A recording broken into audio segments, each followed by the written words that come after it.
Still on news and crime, police in Westmoreland foiled an attempted early morning robbery at a supermarket on Lewis Street in Savannah, Lamar this morning. One of the alleged robbers was shot and killed after reportedly challenging the police in a shootout.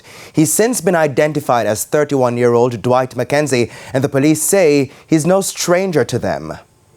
Faced with a high prevalence of crime by repeat offenders, Commanding Officer for Westmoreland Senior Superintendent Wayne Josephs says this continues to be a major challenge for his officers.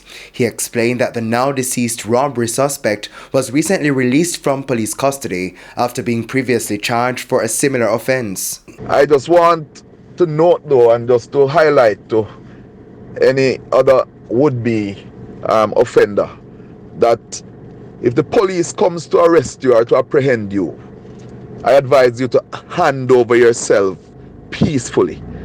Because if you do not and you choose to challenge the police, then we cannot guarantee your safety.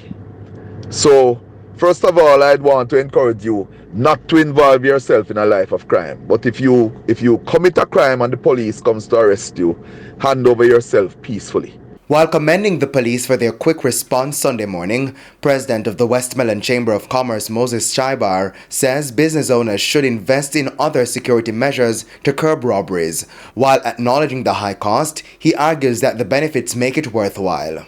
We need to also look at installing alarm systems that can alert us when something is happening, something that we don't want to happen, because these types of preparation can really go a far way in our own protection and also in prevention. He's also urging business owners to collaborate and join the Chamber of Commerce, as he says working together will significantly benefit the community.